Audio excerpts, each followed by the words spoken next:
they were able to, dress up all the women out there into beauty pageants and walk the ramp. And that is how we got the best award and the Latin award, and the other. In fact, honestly, I've forgotten too. They are there on the shelf, but definitely when I see that, it reminds me where we are coming from.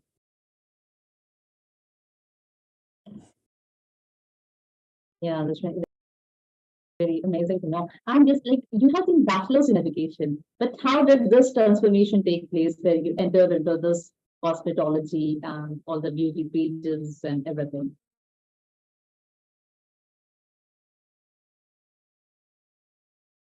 In systems management, and I was always a computer whiz kid.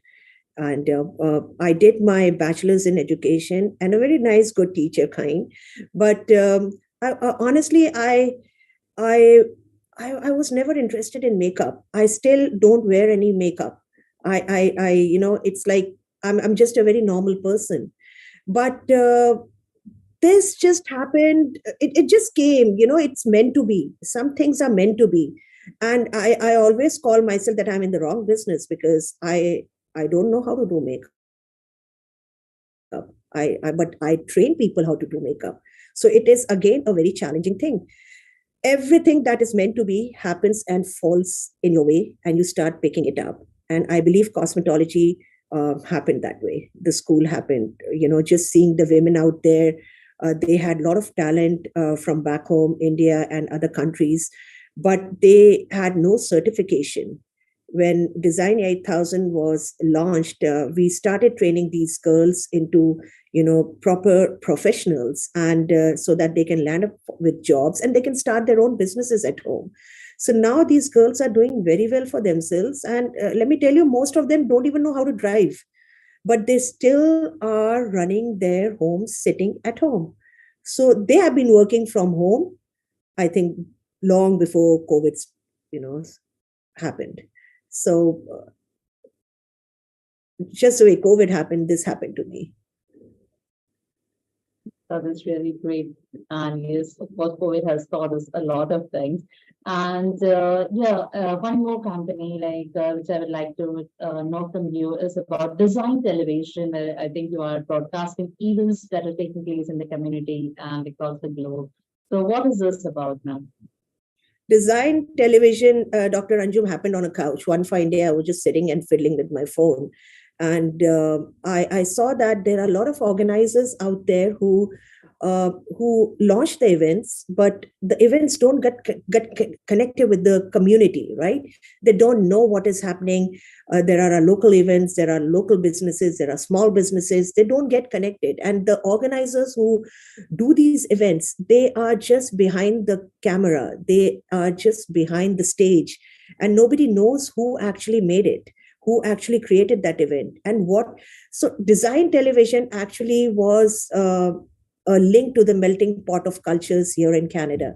It started linking everybody. It started linking different communities and bringing a lot of communities and women together.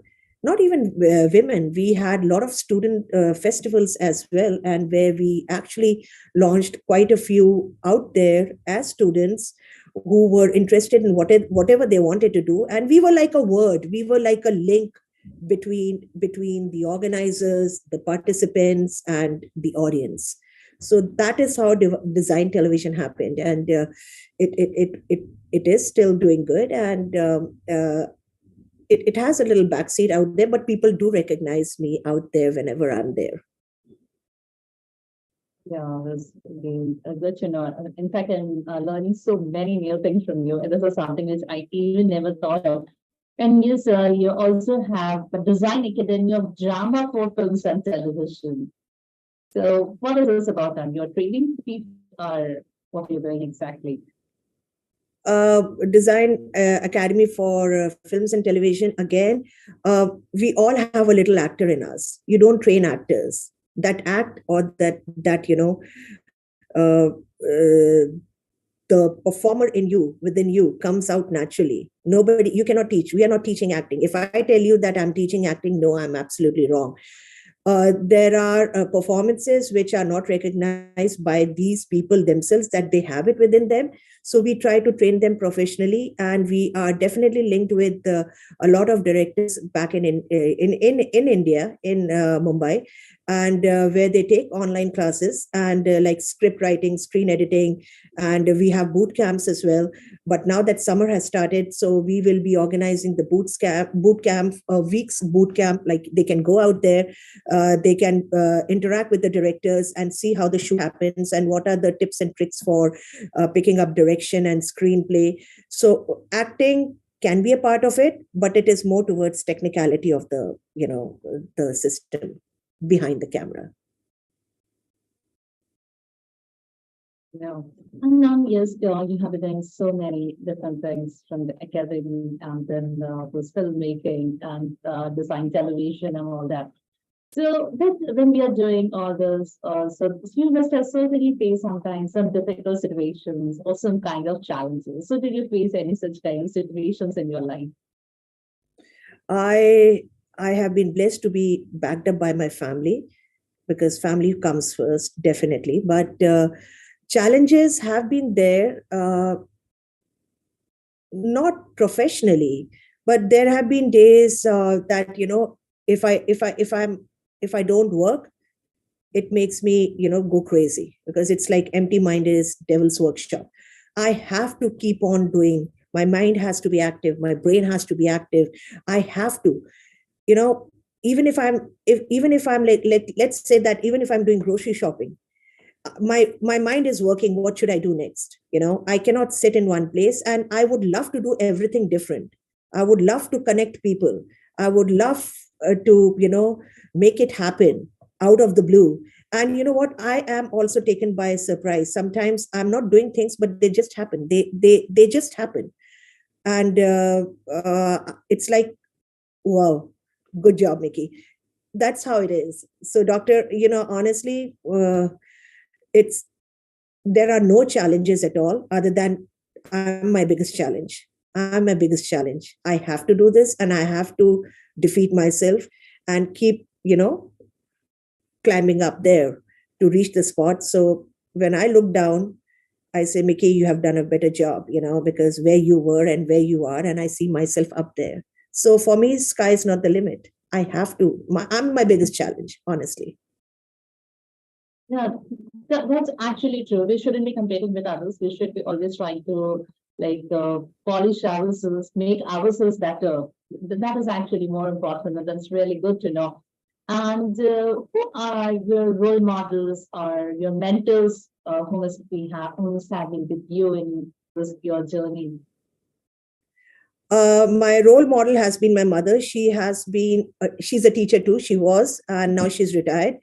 Ever since as a kid, I used to see her constantly, surrounded by students and kids, and I look upon her, honestly. And but I followed my dad's footsteps. It's like, be your own boss, be your own boss. We give orders, I don't take orders. That was the kind of mentality I had in my head. But yes, my role models have been my parents, and not to forget the master of the universe.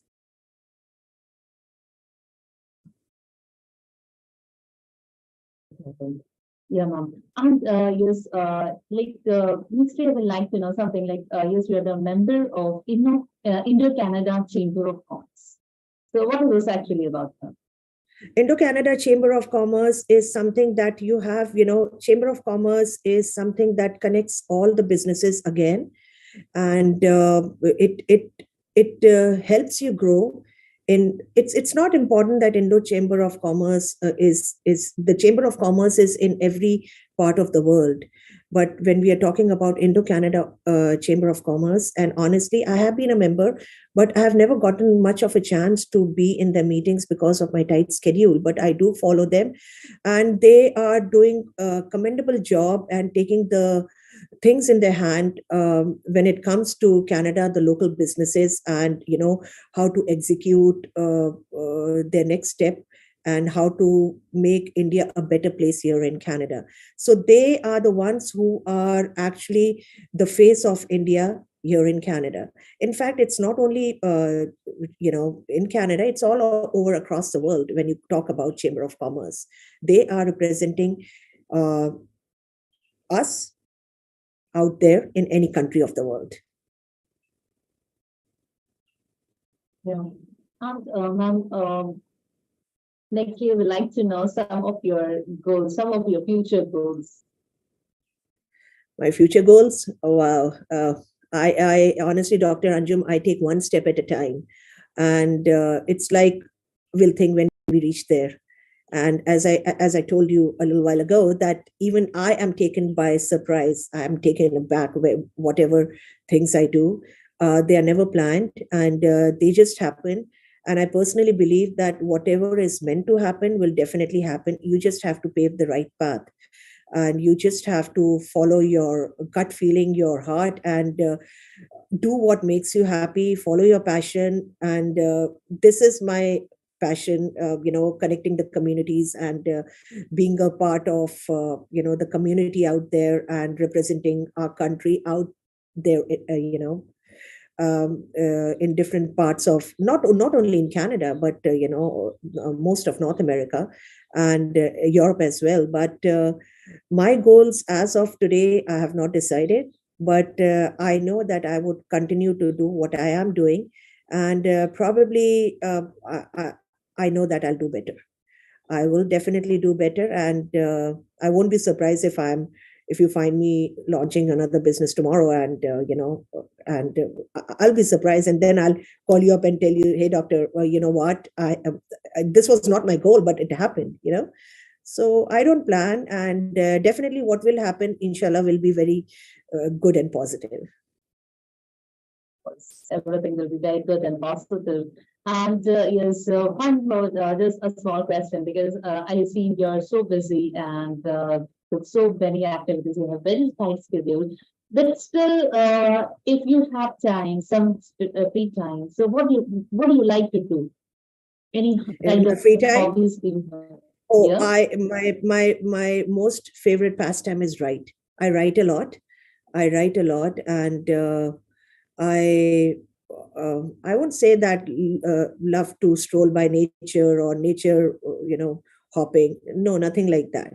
I would love to have that hashtag me time with me, and I love singing, and writing is my favorite pastime, and of course biking. So not much, but yes, definitely singing and writing. That is my favorite pastime and my hobby, Um, and that is my hashtag me time. Yeah. Yeah, that's great to know. And now, before ending the session, because you are an entrepreneur and you have been doing so many things, so I would like you to just give some tips to the women who want to enter into entrepreneurship, because in India it is not so common the women to go for entrepreneur, and particularly the kind of field that you have been following. So, just few tips for the women. The first tip I would say is positivity. Don't listen to anyone. Listen to your heart. You live only once, and when you're a kid, you are living for your parents. You have them on you, and then you grow up, and then you have your partner, and then you have responsibilities of children. Of course, I'm not saying that don't go away from that, don't run away, but definitely listen to your heart. Do what makes you happy, because it's only this life that you can do. First thing is, you have to step up for yourself. If you don't, nobody else would, because you have to get up. Nobody can make you get up, and talk to someone out there, who can help you. And I personally believe that women cannot um, talk to anyone. They're scared, they're afraid to come out. Talk, talk, talk. That is very important. Talk to yourself what exactly you are looking for. You have completed all your responsibilities, and of course these responsibilities are never ending. But live for yourself, stand up for yourself. First step you have to take for yourself, and do what makes you happy. And trust me, the universe will give it back to you. Because if you cannot help yourself, nobody can. That is the first step. And I think silence speaks a lot. Uh, I personally believe that one should work in silence. If you're working in silence, show them the result. If you keep talking and the results don't show, uh, so silence is important. Talk to yourself and don't talk out there before you actually uh, have made it out, to whatever uh, things you have thought about yourself. But this is the biggest tip: silence is golden. Let the work show, let the results show, and step up for yourself. Go by your gut feeling.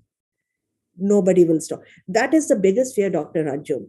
Women in, it's not only in India, it's, I've seen my in my students as well. They are afraid to get up and speak out what they need, what they want. What, it's not you have to, it's about what you want to. Have to is there. You have to do this. You have to look after the kids. You have to be in the house. You have to take care of your family. But what do you want to? Have you ever asked yourself that question? You are an individual. Would you like to let that happen to your daughter? No. So if something is missing in your life, make sure that your children get it. It's not like, being full of vengeance that I didn't get it, so how can you get it? No, that's wrong. Treat every child as an individual. That is beyond education.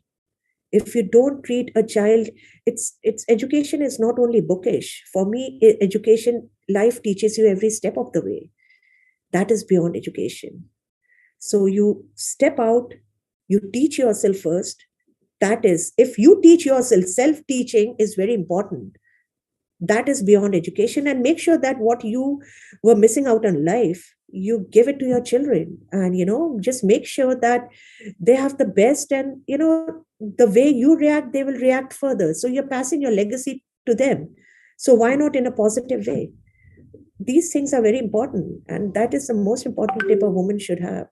I personally believe that. Just get up for yourself. Yes, I hope I'm that's not the teaching anything most. wrong. I No, hope no, I'm not no. teaching anything wrong. No, nothing wrong, ma'am. Yes, this is the very first thing. Actually, most of the women, I think 99.9% women lack this. They just don't know how to speak for themselves, how to think about themselves. We just spend our life thinking about the rest of the people, our family and all. But yes, we should have time for ourselves. So that was a very important step, in fact. And with this, we come to the end of the session. And my dear people, let me tell you once again, we were talking to Nikki Gulati from Canada, an entrepreneur.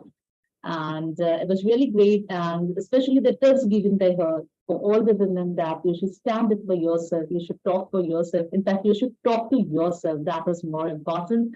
So thank you, ma'am, for joining with us and sharing your views with us, sharing your inspiring journey with us, and discussing about so many ventures that you have been doing.